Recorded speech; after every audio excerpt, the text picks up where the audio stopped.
Hey everybody, Nick here, and tonight we're going to do a little assembly maintenance on this little guy right here. This is the SOG Terminus XR.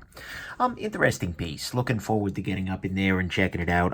This appears to be something very similar to an axis lock style knife. The real question though is how SOG is actually doing this, how this is implemented, what it looks like on the inside, and we'll have to take it up to find out. Looking like D8 there. Alright, this guy literally just came to me this afternoon. Picked this guy up via the Blade HQ. After I placed a big ol' order with my, thanks very much to my Patreon patrons who made it possible. And yeah, okay. So immediately I'm confused. This is probably because I'm not a brilliant man, but because my issue here is that I've taken out the pivot. That's good. But I need to be able to take off all parts of this. And what I'm seeing here is that... Does that screw go all the way through? Maybe it does. So my issue, though, is that I'm going to need to take at least these two other screws out. But then it seems like there's a screw underneath the clip. But I don't know that I can get to that screw underneath the clip because, well, the clip is in the way. What I'm wondering here is, yeah, let's go ahead and try this. This could actually be a very long screw here. Yeah, it's feeling like it. And this screw actually skewers the clip. Okay, yeah, so then what happens is I pop the clip out, and now we're good to go. Should be able to pop this loose. Okay, whoa there. We got some grease going on up in here. Now, how the heck do I take this thing apart further? So this is basically an axis lock. Looking at this guy carefully, this is not different from... Oh! Yeah, so instead of then having... That's what's going on here. So this piece here is captured on by... is basically, it sits right on here. And then it is captured underneath the G10 here, or, well, carbon fiber G10 mix, whatever the heck it is. It's captured underneath that so it can't move. But yeah, this is just exactly an axis lock. Well, okay, maybe not exactly, but it's pretty damn close to it. So what I should be able to do then, and complete with the Omega springs, which are unfortunately an Achilles heel for the axis lock as currently implemented. So, okay, now how the heck do I pop this guy loose? Let's go ahead. Actually, what I'm going to do here first is just wipe off this gunk. We don't need that right now. That way I can work with things a little bit more smoothly. Now the next question is, what do I do from here? So it doesn't require the same cutouts. Oh, okay. So that popped off. Great. Now that that spring is off, then I should be able to ball bearings. Okay. Didn't expect that. So now that that spring came off, I can actually leave the other side as it is. Okay. So this ain't so bad. Then, in order to reassemble, I'll just slide this back into position. Okay. Cool. So let's go ahead and start with the actual, you know, the cleanup bit here. This is almost exactly an axis lock, but just with a few things done a little bit differently. It's like in the uncanny valley. Some of you may be going, well, Nick, isn't that a clone? Isn't that in the axis lock patent? Well, it turns out that the patent on the axis lock ran out not so long ago, and so it is now finally the case that other companies are able to do more or less exactly the same damn thing, just with slightly different, you know, materials and construction and whatnot. And Benchmade doesn't have a damn thing to say about it because, well, they are out of that protection. So, you know, in many ways, I think that's probably a good thing for the knife world. Not that I, you know, have particular... I just... It's always nice to see new technologies unlocked for the world, right? I always have an uneasy stance on intellectual property. At some level, I'm very much an information should be free sort of gentleman. To the extent that I'm a gentleman of any kind. But at another level, I also acknowledge the need to compensate the innovators. And, you know, I have strong feelings about clones, for instance, coming out of generally overseas companies, but it's just as ugly when American companies steal people's designs. Not common, though, luckily. But anyways, I don't know. I'm always happy to see things like that open up because it opens up the design space for other makers, etc. Not a bad thing at all. So we are now cleaned up here. You've got these bearings all cleaned up. Let's go ahead and lubricate. For this lubrication purposes, I will use... I know I've got some knife pivot lube around here somewhere, but unfortunately, oh, here it is. It was hiding in the back there.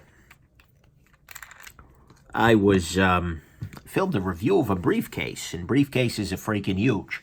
So it took up the entire space there. Made things a little trickier. Go ahead and I have a random paper towel. Oh, that's right, because I cleaned off my desk. All right.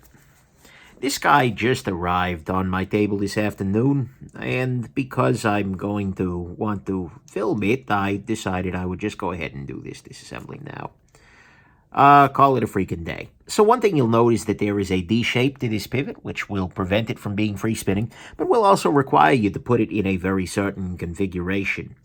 Okay, this fell off. Where did it fall off of? This washer is still here. This one is not. I see the bearing wire on there, so we'll go ahead and drop that there. Hit this with some lubrication, a little bit of lubricity. My hope is that this is going to run a little bit better now. I'm going to go ahead while I'm at it and just drop a little bit of the lube onto this area of the sliding bar lock, whatever you want to call it. Interesting piece. This is the second SOG product I've ever had on my table. First one, of course, being my father's multi-tool. I've not had a SOG. Actually, no, that's not true. I also had a, way back when I had a SOG something or another across my table. Why do I want to say Aegis? Maybe that's it? No, I don't think so. Either way, look, I haven't had much SOG on the table, so I'm excited to check this out, because it really does feel like this knife is SOG trying to sort of gain credibility with the knife market, with the consumer knife world. I don't know. They seem to be trying.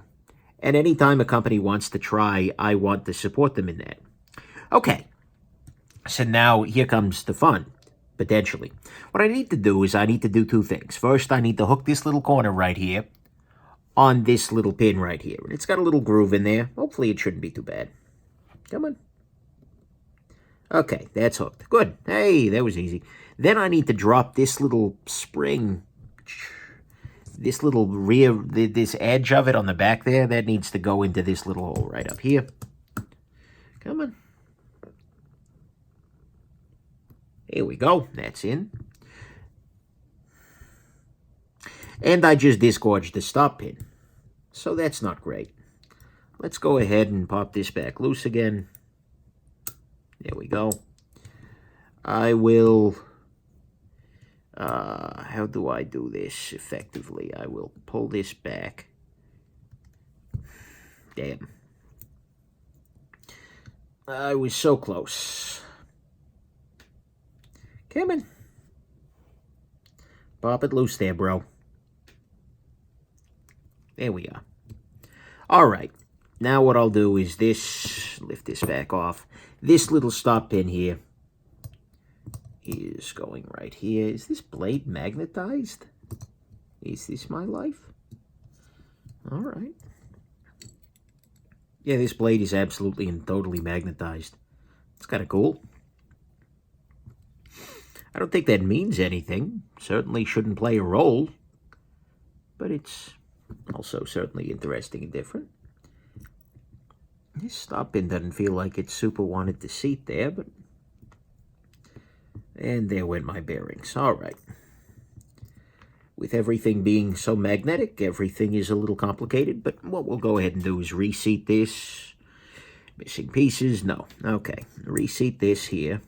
Taking care to get that stop pin, keep it in position. I need to make sure that my pivot is in the proper position here. What I'm doing here is I'm very subtly pulling this back. Why is this not... Is the pivot out of whack relative to the liner? Out of whack, of course, being the technical term. I'm going to go ahead and use this little pair of pliers here. No, it's put in position by the other scale. Okay, why is this not dropping down in there? Let's go ahead and lift this pivot there. Okay, there's that. My stop pin has come out again. I don't know where. Oh, no, it's just wedged in this part now. It's okay. Come here. Go back into position. Kevin, there we go. Now, what I'm hoping I can do here, my step 1 is going to be to get that stop pin in position. Step 2, to seat the pivot. In order to seat the pivot, I may actually need... sorry, a little allergic. Okay, yeah, what I needed to do there is I needed to pull back on the X, well, whatever the heck lock this is called, pin. That allowed me to, that kind of took the tension out of the system. It allowed the knife to get off the stop pin, etc. And that made things possible from there. So that's all I needed. Next thing, I'm installing this guy, and of course I need to make sure that this little prominence here is pointed down into the blade, because it will be going, well, down into the blade. Come on. Gonna use this little watch spring bar tool here. There we go. That's popped into place. Next thing, actually, I'm going to keep using this tool. Come on. Okay, maybe I'm not gonna.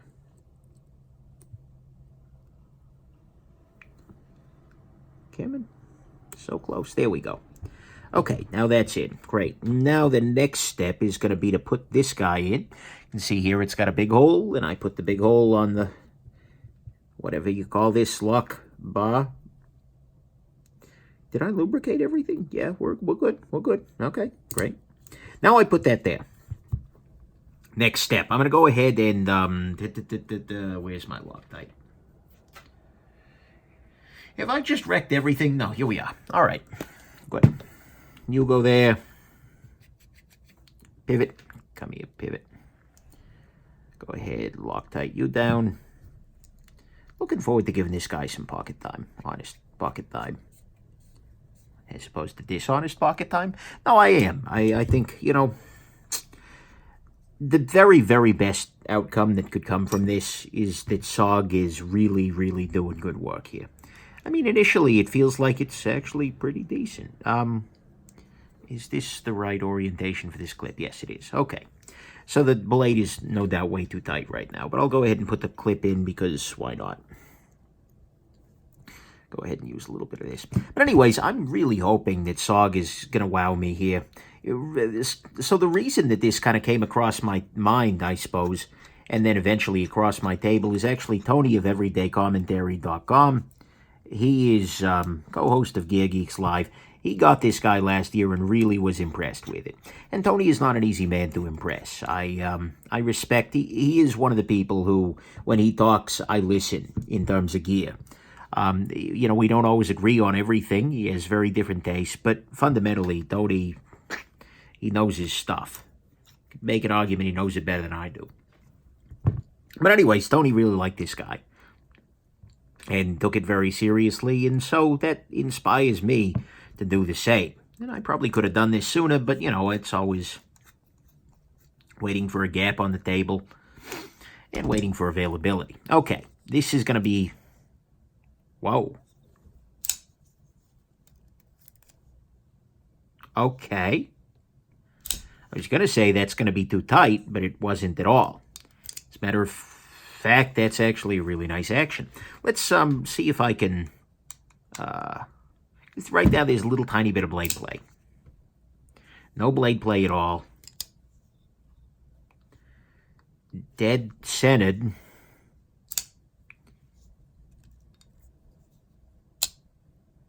Well, okay. I can't argue with any of this. That's beautiful. Holy crap! Okay.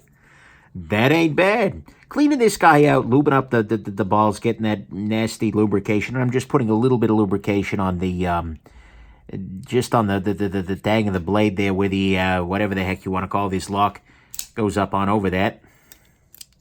because that will make sure it seats properly and all the way. Okay. Well, then. You have my attention, SOG. Let's go on ahead and check this out. Let's take some time. Give it the carry. Figure out where we land. But anyways, that's your disassembly and maintenance of your SOG Terminus XR. Okay. Keep an eye out for the full review, which for you will be dropping very soon, and for me will take a good long time to film. So anyways, there you go. Hope this has been interesting to you. Have yourselves just an absolutely wonderful rest of your day. Bye now.